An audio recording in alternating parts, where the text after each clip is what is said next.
Hello everyone, welcome back in our geography optional classes. इस geography optional classes में हम लोग इकोनॉमिक ज्योग्राफी के टॉपिक्स देख रहे हैं और लास्ट क्लास में हम लोगों ने देखा हुआ था वर्ल्ड मैन्युफैक्चरिंग एरियाज के बारे में, किस तरीके से इंडस्ट्री कहाँ सेटअप हो रही होती है। उसके पहले हम लोगों ने रिसोर्स के डिस्ट्रीब्यूशन के बारे में बात किया था, मेजरमेंट के बारे में बात किया था, एनर्जी क्राइसिस के बारे में बात किया और लिमिट टू ग्रोथ वगैरह के बारे में बात किया था।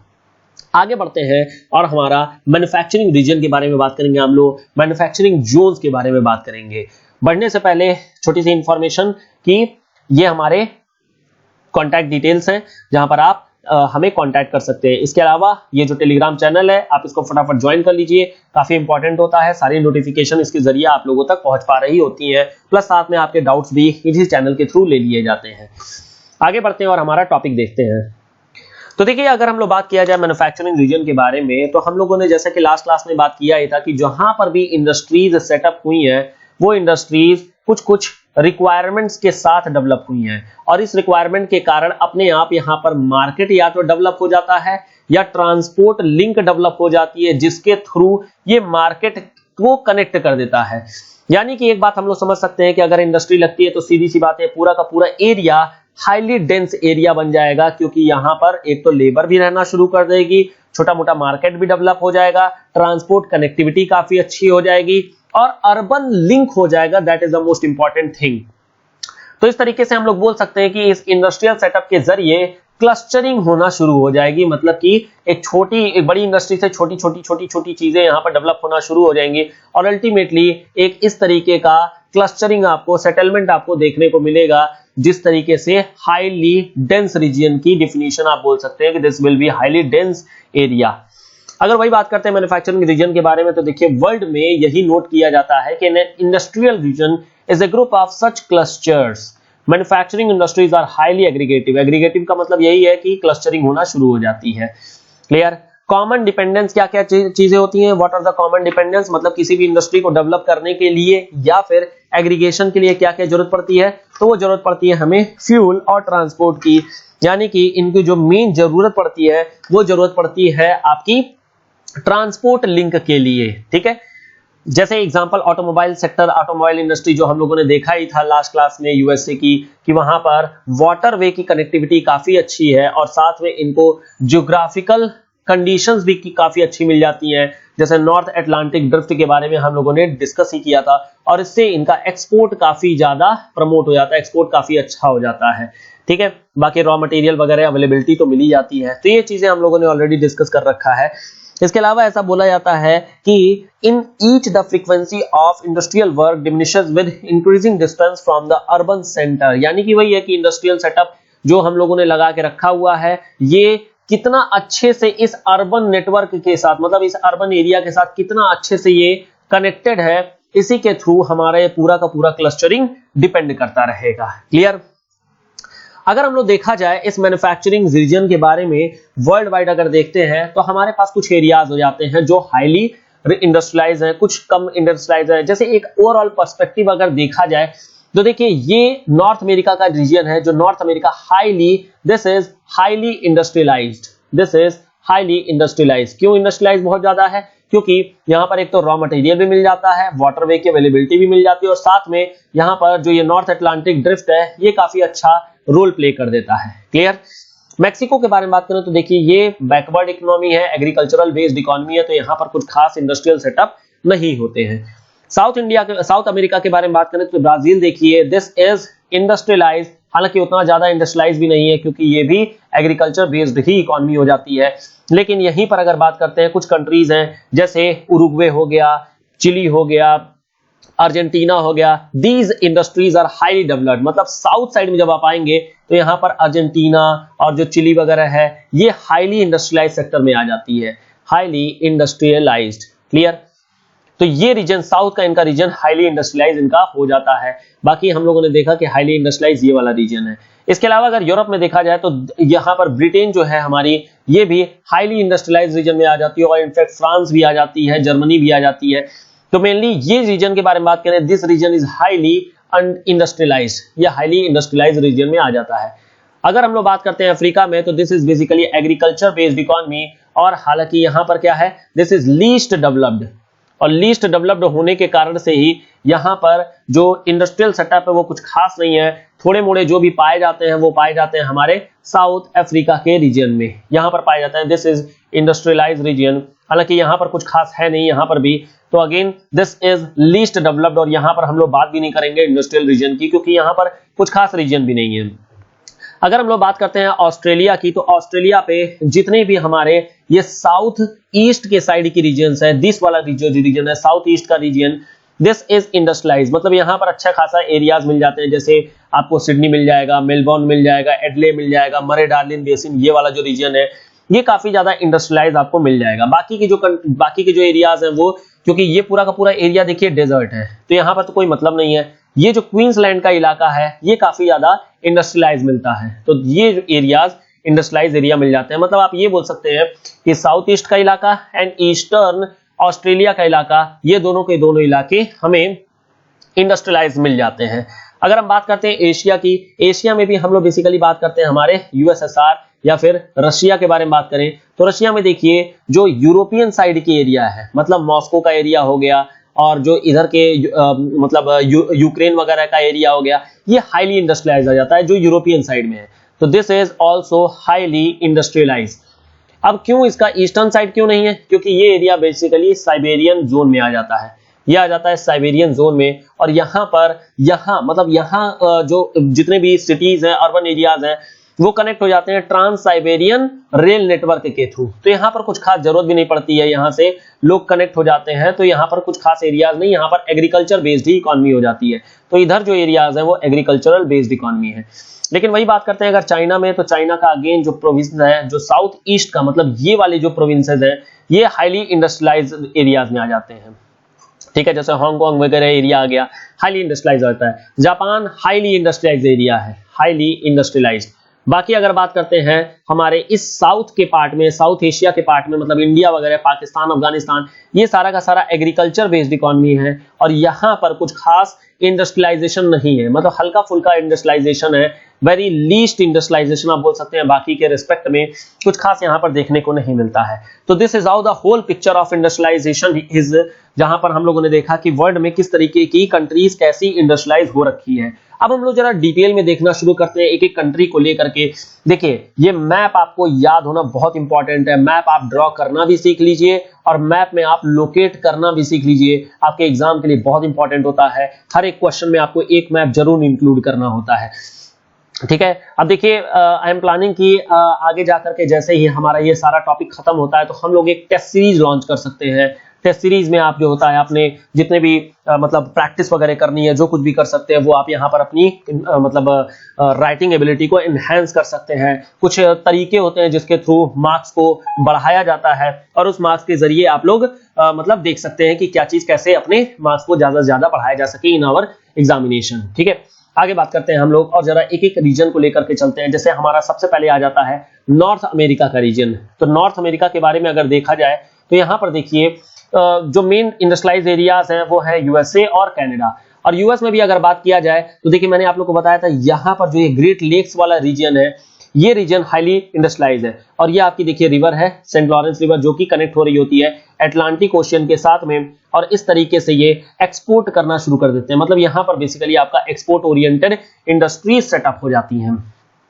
तो अब यहां से बात किया जाए कि यूएसए में आखिर में क्या सीन है यहाँ पर, तो यहाँ पर देखिए कुछ एरियाज बताए गए हैं। ये सारे एरियाज आपको याद होने चाहिए। जैसे पहला एरिया है सदर्न इंग्लैंड का, जहां पर नॉर्थ ईस्ट ऑफ यूएसए है, तो ये एरिया आपका जो बॉस्टन वगैरह का एरिया आ गया, ये सारा एरिया आपका इस एरियाज में आ जाते हैं हमारे ये इंडस्ट्रियल रीजन के पार्ट। दूसरा एरिया जो मिड अटलांटिक रीजन है, जहां पर न्यूयॉर्क हो गया, फिलाडेल्फिया हो गया, ये एरियाज आ जाते हैं। तीसरा होता है जो लेक एरी के रीजन का पार्ट है, और ये पिट्सबर्ग का एरिया आ जाता है, पिट्सबर्ग लेक एरी रीजन। चौथा जो रीजन है वो डिट्रॉइट का रीजन है, इधर के साइड में डिट्रॉइट इंडस्ट्रियल रीजन। नेक्स्ट जो है वो लेक मिशिगन है, which is the dividing line, या कह सकते हैं dividing lake between US and Canada. फिर हमारा आ जाता है जो हमारा साउथ एप्लेशियन रीजन है, यहाँ पर आयरन और बहुत ज्यादा पाया जाता है, और यहाँ पर आयरन बेस्ड इंडस्ट्रीज ही लगाई जाती हैं। नेक्स्ट हमारा है सदर्न ईस्टर्न टेक्सास का रीजन। तो इस तरीके से हम लोग देख रहे हैं, तो these are the most prominent industrial region of USA, और ये आपको याद होना चाहिए, बहुत इंपॉर्टेंट होती है। अगर हम लोग बात करते हैं कनाडा के बारे में, तो देखिए ग्रेट लेक रीजन, मतलब कि यहां से लेकर के यहां ब्रिटिश कोलंबिया नहीं, यह वाला रीजन जो होता है वो काफी ज्यादा इंपॉर्टेंट रीजन है। और ये पूरा का पूरा, चूंकि यहाँ पर क्या है, इसको बोला जाता है कि ये प्लेटफॉर्म है। ये प्लेटफॉर्म मतलब, प्लेटफॉर्म का मतलब कि यहाँ पर प्लेटू पाई जाती है, कैनेडियन शील्ड पाई जाती है, दिस इज शील्ड बेसिकली। और शील्ड में क्या होता है, मिनरल्स बहुत ज्यादा पाए जाते हैं, और मिनरल्स में जैसे आयरन वगैरह काफी ज्यादा पाया जाता है, जिसके कारण से यहाँ पर आयरन बेस्ड इंडस्ट्रीज काफी ज्यादा लग जाती हैं, और इस तरीके से यहाँ पर इंडस्ट्रियल क्लस्टरिंग होना शुरू हो जाता है। बाकी इन दोनों को तो गिफ्ट मिला ही हुआ है, कौन सा गिफ्ट, वाटरवे का गिफ्ट। क्लियर है? तो हम लोगों ने इसके बारे में देखा। आगे बढ़ते हैं और हम लोग देखते हैं जरा यूरोपियन रीजन के बारे में। तो अगर यूरोप में देखा जाए तो यूरोप में सबसे पहले ग्रेट ब्रिटेन के बारे में बात करें तो यहाँ पर हम लोगों ने बात कर ही रखा था कि टेक्सटाइल के लिए काफी ज्यादा जाना जाता है। तो यहाँ पर भी इंडस्ट्रियलाइजेशन एरिया डिवाइड किया गया है। जैसे एक एरिया है जो बर्मिंघम का एरिया, जिसको बोलते हैं द मिडलैंड्स, दूसरा एरिया है नॉर्थ ईस्ट इंग्लैंड, तीसरा एरिया है यॉर्कशायर, नॉटिंगशायर और डर्बीशायर, फिर इसके बाद है लैंकशायर रीजन जो कि एक्चुअल में टेक्सटाइल के लिए काफी ज्यादा फेमस है। नेक्स्ट हमारा आता है greater London, that is industrial region, फिर उसके बाद है सेंट्रल स्कॉटलैंड इंडस्ट्रियल रीजन, फिर बेलफास्ट इंडस्ट्रियल रीजन, फिर साउथ वेल्स रीजन। तो इस तरीके से हम लोगों ने देखा कि यहाँ पर भी कुछ इंपॉर्टेंट इंडस्ट्रियल रीजन्स हैं, इंडस्ट्रियल जोन्स हैं जो कि क्लस्टरिंग में बदल चुके हैं और काफी ज्यादा इंपॉर्टेंट पोजीशन, काफी ज्यादा इंपॉर्टेंट रोल प्ले कर रहे हैं हमारे इस industrial region of the world में। क्लियर? नेक्स्ट आता है हमारा फ्रांस का रीजन, जो कि अगेन ये फ्रांस है, जो कि अगेन जो होता है काफी ज्यादा इंपॉर्टेंट हो जाता है। और यहाँ पर भी इंपॉर्टेंट क्यों, क्योंकि ये एक तो पोर्ट के साथ कनेक्टिविटी, और दूसरा यहाँ पर ये बॉर्डर एरिया में अल्साक लोरेन के फील्ड, यहाँ पर आयरन काफी ज्यादा पाया जाता है। तो यही हम लोग बोल सकते हैं कि यहाँ पर नॉर्थ ईस्ट इंडस्ट्रियल रीजन, देखिए नॉर्थ ईस्ट का रीजन है और यहाँ पर डेवलपमेंट काफी अच्छी है। अल्साक लोरेन फील्ड हो गया, फिर ग्रेटर पेरिस का रीजन हो गया, और आइसोलेटेड इंडस्ट्रियल रीजन जैसे कि हमारे जो पोर्ट एरियाज में आ जाते हैं ये सारे के सारे एरियाज। क्लियर? तो ये भी इंडस्ट्रियल रीजन में डिवाइड हो रखा है। इसके अलावा जर्मनी का रीजन आ जाता है। जर्मनी का रीजन जैसे ब्लैक फॉरेस्ट का एरिया जो आ जाता है, जो रूर वैली बोली जाती है, अगेन वो रूर वैली यहीं पर बॉर्डर एरिया पे ही आती है, और ये भी आयरन के लिए काफी ज्यादा इंपॉर्टेंट रोल प्ले कर रही होती है, जो कि वेस्टफालिया रीजन है। ठीक है, फिर उसके बाद आता है सेकंड जो होता है वो मिडिल राइन इंडस्ट्रियल लोकेशन है। राइन रिवर यहाँ पर पाई जाती है, तो ये राइन रिवर है, और यहाँ पर भी काफी ज्यादा इंपॉर्टेंट लोकेशन, इंपॉर्टेंट चीजें मिल जाती है, जैसे कोल वगैरह काफी ज्यादा यहाँ पर पाया जाता है। तो हम लोग बोल सकते हैं कि ये दोनों भी अगेन इंडस्ट्रियल रीजन बने हुए हैं, जर्मनी और फ्रांस का। This is Germany. ठीक है, तो इस तरीके से हम लोगों ने देखा यूरोप के बारे में। अब हम लोग जरा यूरोप में ही स्कैंडिनेवियन एरिया में आते हैं। स्कैंडिनेवियन एरिया में अगर बात करते हैं, स्कैंडिनेवियन मतलब नॉर्वे हो गया, स्वीडन हो गया, फिनलैंड हो गया, डेनमार्क हो गया, इन रीजन को अगर बात करते हैं तो देखिए नीदरलैंड में अगेन यहाँ पर जो होता है कोस्टल एरिया, जैसे रॉटरडम वगैरह जो होता है काफी ज्यादा इंपॉर्टेंट होता है, क्योंकि यहाँ पर कोस्टल कनेक्टिविटी काफी अच्छी है। इनफैक्ट नीदरलैंड ने अपना एक आर्टिफिशियल आइलैंड भी बना करके रखा हुआ है, आर्टिफिशियल, जिसको बोलते हैं हम लोग नॉर्डिक आइलैंड, या फिर बोला जाता है नॉर्डिक नीदरलैंड। ठीक है, दिस इज नॉर्थ नीदरलैंड भी होता है, ये नॉर्थ नीदरलैंड। ठीक है, साउथ वाला जो है वो नेचुरल है, बट नॉर्थ वाला मैन मेड है, मतलब आर्टिफिशियल बनाया गया है। अगेन वो इंडस्ट्रियल एक्टिविटी के लिए ही है। क्लियर? इसके अलावा बेल्जियम में जैसे ब्रसेल्स, इनकी जो राजधानी है वही बहुत ज्यादा इंपॉर्टेंट हो जाती है। This is the Belgium thing. ठीक है, यहाँ पर क्या होता है कि यहाँ पर एक छोटा सा विलेज है, वो काफी ज्यादा वाइन प्रोडक्शन के लिए फेमस है। ठीक है, फिर उसके बाद है हमारा नॉर्वे। नॉर्वे में अगेन जो होता है ओस्लो, ये भी इंडस्ट्रियल रीजन है। स्वीडन में अगर आ जाते हैं, स्वीडन में जो लेक डिप्रेशन का एरिया है वो काफी ज्यादा इंपॉर्टेंट हो जाता है, और यहाँ पर स्टॉकहोम भी एक तरीके से इंडस्ट्रियल रीजन में बदल चुका है। इंडस्ट्रियल रीजन यहाँ पर क्लस्टरिंग हो रखी है, जो कि इंपॉर्टेंट पोजीशन होल्ड करता है। डेनमार्क के बारे में बात करें तो अगेन देखिए कोपेनहेगन, ये एक इंडस्ट्रियल रीजन बना है, और यहाँ पर जो बेसिकली होती है वो होती है एनिमल रियरिंग। ठीक है, एनिमल रियरिंग होती है। फिर होता है स्विट्जरलैंड। स्विट्जरलैंड जो होती है हाईली इंडस्ट्रियलाइज्ड है, क्योंकि यहाँ पर मिनरल्स नहीं पाए जाते हैं। इनकी इकोनॉमी दो ही चीजों पे चलती है, एक चलती है ब्लैक मनी पे, black money that is just joking, actual में इनकी इकोनॉमी चल रही होती है टूरिज्म पे, टूरिज्म सेक्टर पे चल रही होती है, और दूसरी है इंडस्ट्रियल एक्टिविटी के कारण से। नेक्स्ट अगर बात करते हैं हमारे इस इटली के बारे में अगर बात करते हैं तो इटली में देखिए मिलान का एरिया, वेनिस का एरिया, जेनोवा का एरिया, लोम्बार्डी प्लेन का एरिया, ये काफी ज्यादा हाईली अर्बनाइज्ड एरिया है। This is the most clustered region of the world. ठीक है, बहुत ज्यादा इंपॉर्टेंट एरिया आ जाता है। पोलैंड के बारे में बात करें, दिस इज देखिए पोलैंड यहाँ पर है। तो पोलैंड के बारे में अगर बात करते हैं तो यहाँ पर भी कह लीजिए व्राक्लो, देखिए ये वार्सा नहीं है, व्रैक्ला रीजन है, काफी इंपॉर्टेंट रीजन है, इंडस्ट्रियल रीजन काफी ज्यादा है। इसके अलावा क्रैको हो गया, कैटोवाइस हो गया, ये सारे भी रीजन यहाँ पर इंडस्ट्रियल रीजन के रूप में उभर करके आए हुए हैं। कटवाइज में जैसे क्या है कि सीओपी की मतलब यूएनएफसीसीसी की भी मीटिंग हो रखी है, और काफी ज्यादा इंपॉर्टेंट है। ठीक है, आगे बात किया जाए अगर, तो हम लोग देखते हैं जरा यूएसएसआर मतलब रशियन रीजन के बारे में। तो रशिया में देखिए ये पूरा का पूरा एरिया रशिया हो जाता है, और यहाँ पे हम लोगों ने बात किया ही था कि कुछ इंपॉर्टेंट लोकेशंस हैं जो कि मेनली ईस्ट यूरोपियन साइड में ज्यादा डेवलप्ड हैं एज कंपेयर्ड टू हमारे ईस्ट रशिया वाले पार्ट में।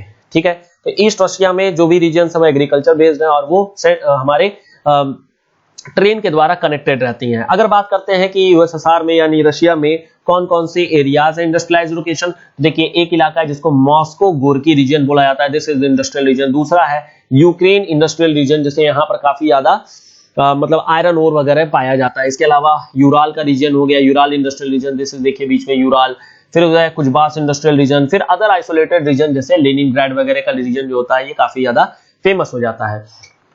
यूएसएसआर भी काफी ज्यादा इंपॉर्टेंट है क्योंकि यहाँ पर भी कई सारी ऐसी रिवर्स है जो एशिया से यूरोप में जा रही होती हैं और साथ में इनके पास में कनेक्टिविटी मिल जाती है कैस्पियन सी और ब्लैक सी की। तो बेसिकली ये जो ब्लैक सी है ये काफी इंपॉर्टेंट पोजीशन होल्ड कर देता है, और इस तरीके से यहाँ की जो इंडस्ट्रीज हैं वो कनेक्टेड रहती हैं और कनेक्टेड विद यूरोप होती है। और यूरोप तो ऑलरेडी पता है कि हाईली इंडस्ट्रियलाइज है ही इस तरीके से।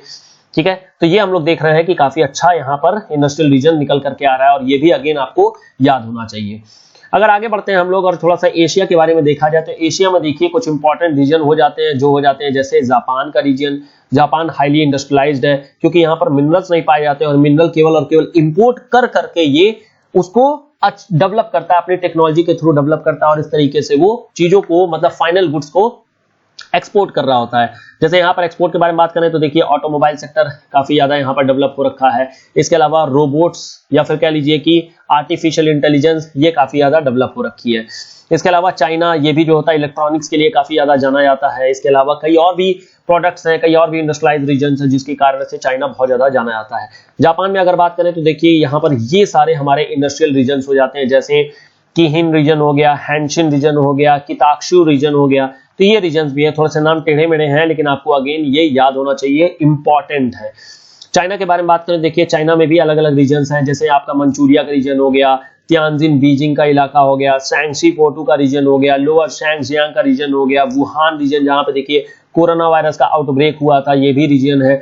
इसके अलावा शीजियांग डेल्टा का पार्ट हो गया, शुशान का पार्ट हो गया। तो ये काफी ज्यादा इंपॉर्टेंट लोकेशंस हैं जो आपको याद होनी चाहिए। समझ में आ गया। इंडिया के बारे में बात करें तो इंडिया देखिए काफी ज्यादा वैसे तो एग्रीकल्चर बेस्ड ही होती है, लेकिन यहाँ पर भी कुछ कुछ इंडस्ट्रियल सेटअप हो रखी है। और ये इंडस्ट्रियल सेटअप इलाके कौन कौन से हैं? मेनली यहाँ पर टेक्सटाइल के ही इलाके हैं, टेक्सटाइल के इलाके, जैसे जो हम लोगों ने बात किया था बंगाल का एरिया हो गया, दामोदर वैली, बॉम्बे का इलाका हो गया, कैलकाटा एरिया का रीजन हो गया। ठीक है, तो ये पूरे ये जो एरियाज है वो basically industrial setup, industrial cloning के फॉर्मेट में जाने जाते हैं। क्लियर हो गया।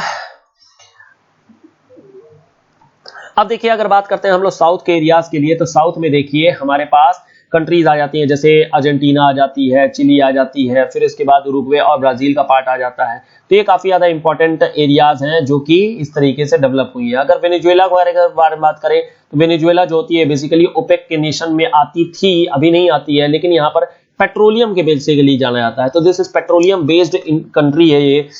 लेकिन अगर वही इंडस्ट्रियलाइज्ड रीजन के बारे में बात करें तो इंडस्ट्रियलाइज्ड रीजन मेनली ये 4 ही कंट्रीज निकल के आती हैं, जिसमें अर्जेंटीना के बारे में बात करें तो देखिए यहाँ पर ब्यूनस आयर्स काफी इंपॉर्टेंट हो जाता है। अब देखिए अर्जेंटीना और चिली ये दोनों इसलिए काफी ज्यादा इंपॉर्टेंट हो जाते हैं क्योंकि अर्जेंटीना और चिली एक दूसरे से कनेक्टेड है, और कनेक्ट होते हैं ये ट्रांस रेलवे नेटवर्क के कारण से। और ट्रांस रेलवे नेटवर्क ये एक दूसरे कंट्री को जोड़ता क्यों है? क्योंकि यहाँ पर है एक उस पलाटा पास, और इसी पास के थ्रू ये रेल लाइन जाती है और दोनों कंट्री को जोड़ रही होती है, और इस तरीके से एक्सपोर्ट इंपोर्ट काफी अच्छा होता है इन कंट्रीज के बीच में। और यही रीजन है कि ये रीजन पूरा इंडस्ट्रियलाइज्ड रीजन बना हुआ है। क्लियर हो गया। बाकी देखिए ब्राजील में भी साओ पोलो का रीजन, रियो दे जेनेरो का रीजन, बेलो हॉरिजॉन्टे का रीजन, ये सारे के सारे या तो आयरन के लिए या फिर बाकी और भी चीजों के लिए काफी इंपॉर्टेंट पोजीशन होल्ड कर देते हैं, और इसलिए ये पूरी एरियाज होती है वो इंडस्ट्रियलाइज, ये भी हाईली इंडस्ट्रियलाइज बन जा रही होती है। बाकी चिली के लिए सेंटियागो, वालपैराइसो ये रीजन्स हैं जो कि आप लोग देख सकते हैं, इसको याद कर सकते हैं। बाकी अगर बात करते हैं तो देखिए ऑस्ट्रेलिया का रीजन आ जाता है। ऑस्ट्रेलिया में हमारे पास जैसा कि हम लोगों ने बात किया था कि ये जो साउथ ईस्ट का रीजन है और जो ईस्टर्न पार्ट है ये रीजन हमारे इंडस्ट्रियलाइज रीजन आ जाते हैं। लेकिन वही अगर बात करते हैं इस साइड में तो ये पूरा पूरा डेजर्ट एरिया आ जाता है। यहाँ पर कुछ खास डेवलपमेंट, इंडस्ट्रियलाइज्ड डेवलपमेट नहीं है। जैसा अगर बात करते हैं देखिए क्वींसलैंड का एरिया का, ये काफी ज्यादा इंपॉर्टेंट रोल प्ले करता है in our industrial region, industrial clustering के लिए काफी इंपॉर्टेंट होती है। इसके अलावा मरे डार्लिन हो गया जो साउथ ईस्ट के एरियाज में आ जाते हैं, एडले हो गया, मेलबर्न हो गया, पोर्ट कैम्बला हो गया, फिर न्यू कासल हो गया, फिर सिडनी हो गई, ये एरियाज जो है वो मतलब इंडस्ट्रियल रीजन के पार्ट में आ जाते हैं। तो इस तरीके से हम लोगों ने पूरा का पूरा हमारा मैन्युफैक्चरिंग रीजन के बारे में बात किया। This is the whole detail about this manufacturing region, industrial region के बारे में हो गया। अब देखिए आप लोगों ने सारी की सारी डिटेलिंग आप लोगों ने पढ़ लिया है इंडस्ट्रियल रीजन के बारे में। आप लोगों से मेरा क्वेश्चन है कि what are the problems of industrial regions. आपको सोच के बताना है इंडस्ट्रियल रीजन के प्रॉब्लम्स क्या क्या हो सकते हैं। देखिए कभी भी प्रॉब्लम अगर आपको देखना है तो वही सारे रिक्वायरमेंट पे ही जाइए। जैसे रॉ मटेरियल के साथ में क्या प्रॉब्लम है, रॉ मटेरियल की दिक्कत क्या है, गवर्नमेंट पॉलिसी के बारे में क्या दिक्कत है, ठीक है, गवर्नमेंट पॉलिसी पे आ जाइए। फिर आप आ जाइए टेक्नोलॉजी के लिए आ जाइए, टेक्नोलॉजी, ठीक है। फिर उसके बाद से आप आ जाइए लेबर अवेलेबिलिटी पे आ जाइए। फिर आप आ जाइए इंफ्रास्ट्रक्चर अवेलेबिलिटी पे आ जाइए, ठीक है। फिर मतलब ट्रांसपोर्ट नेटवर्क पे आ जाइए, ठीक है। तो आपको ऑलरेडी जो होता है 6 पॉइंट्स मैंने आप लोग को बता ही दिए हैं। तो इन 6 पॉइंट से आप आराम से नेटवर्किंग कर करके आप जो होते हैं प्रॉब्लम्स को निकाल सकते हैं बहुत ही आराम से। जैसे टेक्नोलॉजी के बारे में बात करते हैं तो हर एक कंट्री टेक्नोलॉजिकली एडवांस नहीं है। कुछ कंट्रीज ऐसी हैं जो अभी भी ट्रेडिशनल तरीके से निकाल रही होती है, माइनिंग कर रही होती है। जैसे इंडिया के बारे में बात करें तो देखिए इंडिया अभी भी टेक्नोलॉजी मतलब ट्रेडिशनल तरीके से ही माइनिंग कर रहा होता है। इंडिया में तो बहुत सारे ऐसे टेक्निक मतलब रिसोर्स अवेलेबल पड़े हुए हैं जो इंडिया में टेक्नोलॉजी न होने के कारण निकाले नहीं जाते हैं। तो ये टेक्नोलॉजिकल बैकवर्डनेस हो जाती है which is a problem for the industrial region. Clear है। इसके अलावा गवर्नमेंट पॉलिसी आप जैसे बात कर सकते हैं लाइसेंसिंग वगैरह को लेकर के। तो इस तरीके से काफी मतलब 8 to 10 पॉइंट्स आप बहुत ही आराम से लिख सकते हैं।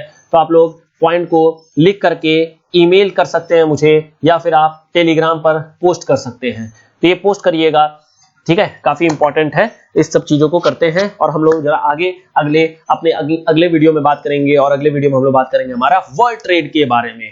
तो this is the all thing about this industrial region, manufacturing products, manufacturing regions. मिलते हैं अपने नेक्स्ट वीडियो में, तब तक के लिए थैंक यू सो मच।